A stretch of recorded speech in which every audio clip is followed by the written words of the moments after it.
Hello good morning everyone. Madhya Pradesh के daily current affairs में बात करेंगे आज 17 अगस्त के महत्वपूर्ण करंट अफेयर्स की। कल दो प्रश्न हमने पूछे थे कि डुबरी किस राष्ट्रीय उद्यान का पुराना नाम है, तो इसका जो सही आंसर है वो है संजय गांधी राष्ट्रीय उद्यान। दूसरा जो प्रश्न था 2011 की जनगणना के अनुसार मध्य प्रदेश में सबसे कम जनसंख्या घनत्व किस जिले का है, तो इसका जो सही आंसर है वो है डिंडोरी। मोहित बसेन ने अच्छा आंसर किया है। मध्य प्रदेश के संजय गांधी राष्ट्रीय उद्यान का पुराना नाम डुबरी है। उद्यान सीधी और सिंगरौली जिले में है। कुछ भाग छत्तीसगढ़ के कोरिया जिले में है। इसकी स्थापना 1981 में की गई थी। देखिए, स्थापना से संबंधित ज्यादातर जो किताब है उनमें से 1981 ही मिलता है, लेकिन एक वर्णवाल की जो किताब है उसमें इसका 1983 दिया हुआ है। देखिए, मध्य प्रदेश की क्या है, कोई भी ऐसी बुक नहीं आती है जो बिल्कुल ऑथेंटिक हो, जिसपे आप पूरे तरीके से ट्रस्ट कर सकते हैं। वर्णवाल की किताब आई थी, उसमें भी काफी गलतियां हैं। ठीक है, तो ये सब जगह अलग अलग दिया हुआ। ऑफिशियल वेबसाइट जो है इसकी नेशनल पार्क्स की, उस पर इसका जो सन है वो दिया नहीं गया है। ठीक है, तो आपको 1981 ही इसको मान के चलना है। इसका क्षेत्रफल लगभग 467 स्क्वायर किलोमीटर है। वास्तव में इस उद्यान का कुल क्षेत्रफल 938 स्क्वायर किलोमीटर है, जिसमें से केवल 467 स्क्वायर किलोमीटर ही मध्य प्रदेश, बाकी छत्तीसगढ़ में है। ठीक है, ये ध्यान रखिए। मध्य प्रदेश में कितना है, 467 स्क्वायर किलोमीटर। इस पार्क को 2004 में टाइगर रिजर्व बनाया गया था। 2004 नहीं है भैया, ये 2008 में इसको टाइगर रिजर्व बनाया गया था। आपको पता होगा मध्य प्रदेश में 6 नेशनल पार्क हैं जो आपके टाइगर रिजर्व हैं। सबसे कम जनसंख्या घनत्व वाला जिला डिंडोरी है, जहां पर 94 व्यक्ति पर स्क्वायर किलोमीटर में रहते हैं, जबकि सर्वाधिक जनसंख्या घनत्व जो है वो है आपका भोपाल का, जहां पर 236 व्यक्ति पर स्क्वायर किलोमीटर में रहते हैं।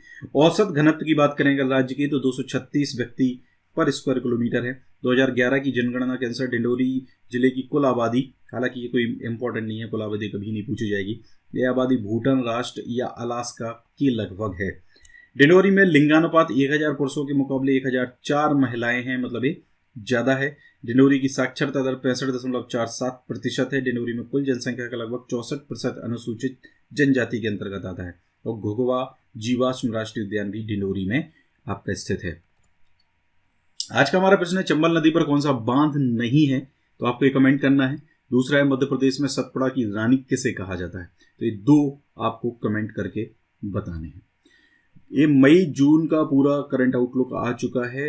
जनवरी से लेके पूरा मई जून तक अवेलेबल है, लेना चाहें ले सकते हैं। व्हाट्सएप पे भी आप कांटेक्ट कर सकते हैं। व्हाट्सएप नंबर ही दिया हुआ है, इस पे आप पूछ सकते हैं। इससे संबंधित कोई क्वेरी करना चाहते हैं तो इससे आप पूछ सकते हैं। लिंक बाकी इनका जो है वो डिस्क्रिप्शन में आपको मिल जाएगा। चलिए स्टार्ट करते हैं। पहला प्रश्न है, किस प्रदेश में गंदगी चले जाओ अभियान की शुरुआत 15 अगस्त से की गई है।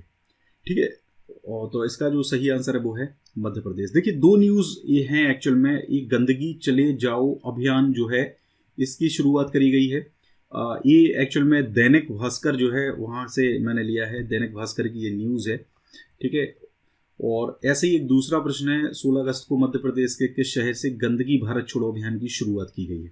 तो मे बी ये हो सकता है, थोड़ा सा मुझे इसमें डाउट है, मैं खुद नहीं समझ पा रहा हूँ इसको, क्योंकि एक 15 अगस्त को स्टार्ट हुआ है दैनिक भास्कर के हिसाब से गंदगी चले जाओ अभियान। दूसरा गंदगी भारत छोड़ो अभियान 16 अगस्त से स्टार्ट हुआ है मध्य प्रदेश के सागर जिले से। तो दोनों चीज़ें मैं आपको बता रहा हूँ, तो आप अपना कंफ्यूजन थोड़ा सा आपका ये समझ आ जाएगा कि अगर गंदगी चले जाओ पूछता है तो 15 अगस्त से, और गंदगी भारत छोड़ो तो 16 अगस्त से।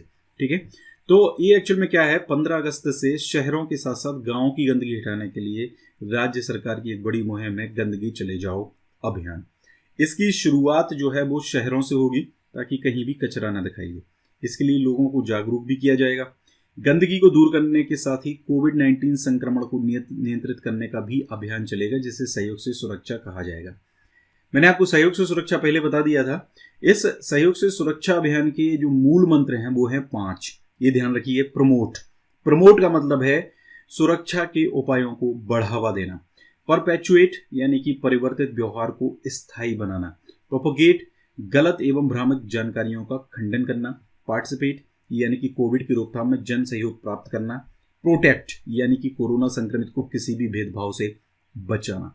इसके साथ साथ ही मध्य प्रदेश सरकार के हिसाब से माफिया और मिलावट करने वाले समाज विरोधी लोगों के विरुद्ध भी तीव्र अभियान चलाया जाएगा। तो आगे इनसे संबंधित अभियान भी चलाए जा सकते हैं।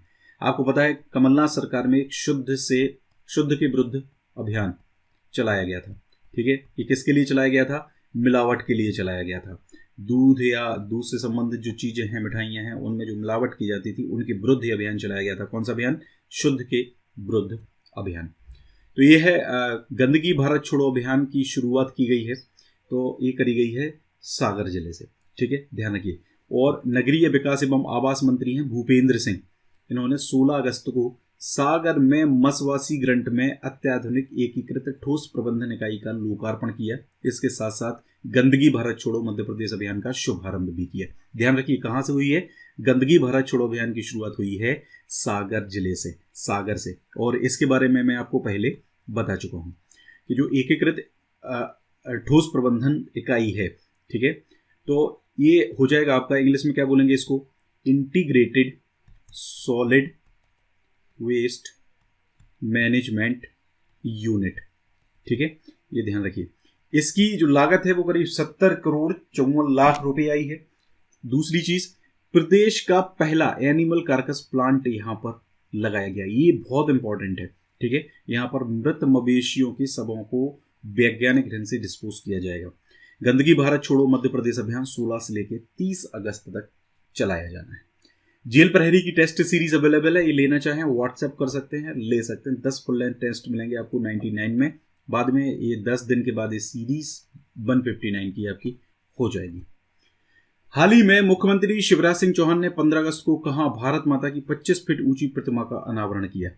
तो मुख्यमंत्री शिवराज सिंह चौहान ने इसका जो अनावरण है वो किया है शौर्य पार्क भोपाल में। शौर्य पार्क या शौर्य स्मारक भोपाल में बनाया गया है, आपको पता है। तो इन्होंने 15 अगस्त को 25 फीट ऊंची प्रतिमा का अनावरण किया है। इसमें कमल पर खड़ी भारत माता की एक कांस्य की प्रतिमा है, जिसकी पेडेस्टल समेत लंबाई जो है वो करीब 37 फीट है, ठीक है, टोटल 37 फीट है, बाकी जो स्टैच्यू है वो 25 फीट की है, ध्यान रखिए। मध्य प्रदेश की राजधानी भोपाल में भारतीय सेना के शहीदों की स्मृति और सम्मान में स्थापित शौर्य स्मारक का उद्घाटन प्रधानमंत्री नरेंद्र मोदी ने 14 अक्टूबर 2016 को किया था। ये डेट याद रखिए, ये पहले भी पूछी गई है, आगे भी पूछी जा सकती है। करीब 13 एकड़ क्षेत्र में ये फैला हुआ है। इसमें भारतीय सेना, भारतीय वायुसेना, नौसेना से संबंधित संक्षिप्त ऐतिहासिक जानकारी देखने को और पढ़ने को मिलती है। समय समय पर यहाँ पे शॉर्ट मूवीज भी दिखाई जाती हैं। मध्य प्रदेश सरकार ने चंबल एक्सप्रेस वे यानी कि प्रोग्रेस वे का नाम बदलकर क्या करने का निर्णय लिया है? कल यानी कि 16 अगस्त को भारत के पूर्व प्रधानमंत्री अटल बिहारी वाजपेयी जी की द्वितीय पुण्यतिथि थी।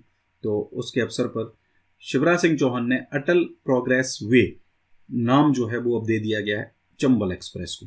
इन्होंने ऐसी घोषणा भी हाल में करी है। मध्य प्रदेश में विकसित होने वाले चंबल एक्सप्रेस वे का नाम अटल जी के नाम पर अटल प्रोग्रेस वे करने का निर्णय मुख्यमंत्री शिवराज सिंह चौहान ने लिया है। आपको पता होगा शुरुआत में इसका नाम था चंबल एक्सप्रेस वे, बाद में इसको बनाया गया चंबल प्रोग्रेस वे। अब इसका नाम हो जाएगा अटल बिहारी वाजपेयी प्रोग्रेस वे, ठीक है, तो ध्यान रखिए। इसके साथ साथ भोपाल में अटल जी की भव्य दिव्य प्रतिमा भी स्थापित की जाएगी। इनका जन्म दिवस मध्य प्रदेश में सुशासन दिवस के रूप में मनाया जाता है, यानी कि 25 दिसंबर को इनका जन्म हुआ था, जिसे सुशासन दिवस के रूप में मनाया जाता है। बहुत इंपॉर्टेंट प्रश्न है, कई बार पूछा गया है। 16 अगस्त को पूर्व प्रधानमंत्री अटल बिहारी वाजपेयी की द्वितीय पुण्यतिथि थी। चंबल एक्सप्रेस वे की बात करें तो 394 किलोमीटर लंबे इस प्रोग्रेस वे में 85 किलोमीटर का हिस्सा राजस्थान सरकार बनाएगी, बाकी का जो हिस्सा है वो मध्य प्रदेश सरकार बनाएगी। इसे बनाने में करीब 6000 करोड़ रुपए की लागत आएगी। अगर आप चाहते हैं चंबल एक्सप्रेस वे पर एक पूरा वीडियो मैं आपको बना के दूं विद ऑब्जेक्टिव क्वेश्चन, तो आप मुझे कमेंट करके बताइए। अगला प्रश्न है, निम्नलिखित में से किसने नर्मदा एक्सप्रेस वे बनाने की घोषणा की है? तो मुख्यमंत्री शिवराज सिंह चौहान ने हाल ही में 15 अगस्त को नर्मदा एक्सप्रेस वे बनाने की घोषणा की है। यहाँ पे स्वतंत्रता दिवस यानी कि 15 अगस्त के मौके पर लाल परेड ग्राउंड का जो मोतीलाल नेहरू स्टेडियम है उसमें एक राज्य स्तरीय समारोह हर वर्ष आयोजित किया जाता है, जिसमें शिवराज सिंह चौहान ने राम वन गमन पथ और रामायण सर्किट विकसित करने की घोषणा की है। साथ साथ चंबल एक्सप्रेस वे के साथ नर्मदा एक्सप्रेस वे बनाने की भी घोषणा उन्होंने करी है, और इसको चंबल प्रोग्रेस वे की तर्ज पर ही बनाया जाएगा। इसके साथ साथ औद्योगिक क्लस्टर्स भी बनाए जाएंगे जहां पर निवेश आएगा। इसके अलावा इन्होंने अमरकंटक सर्किट, तीर्थंकर सर्किट, मां नर्मदा परिक्रमा भी विकसित करने की घोषणा करी है, जिससे राज्य में पर्यटन की गतिविधियां बढ़ेंगी और इससे रोजगार भी पैदा होंगे। कुछ और घोषणाओं की बात करें अगर, तो 15 अगस्त को बहुत सारी घोषणाएं करी हैं जो आपको ध्यान रखना बहुत जरूरी है। निःशुल्क खाद्यान्न प्रदाय का महाअभियान शुरू किया जाएगा। ठीक है, मेधावी विद्यार्थी योजना और सभी विद्यार्थियों के लिए निःशुल्क पढ़ाई की व्यवस्था की जाएगी। मेधावी विद्यार्थियों को लैपटॉप वितरित किए जाएंगे। प्रदेश में शुरू सर्व सुविधा युक्त और गुणवत्तापूर्ण सीएम राइज स्कूल होंगे, मतलब ये शुरू किए जाएंगे।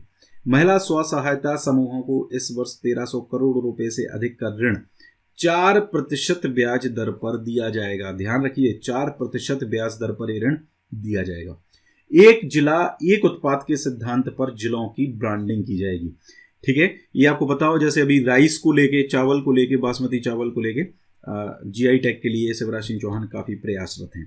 ठीक है, मिलेगा नहीं मिलेगा वो बात की बात है, लेकिन प्रयासरत हैं। इस तरीके से एक जिले का एक प्रोडक्ट की ब्रांडिंग इंटरनेशनल लेवल पर करी जाएगी। बेटियों की पूजा से शासकीय कार्यक्रम शुरू होंगे। बेटी बचाओ अभियान नए सिरे से शुरू होगा। ठीक है, आदिवासियों गरीबों को साहूकारों के चंगुल से मुक्त कराने का अभियान चलाया जाएगा। नियमों को विपरीत दिए गए 15 अगस्त 2020 तक ऋण शून्य होंगे। आवश्यक कानून भी इसके लिए लाया जाएगा।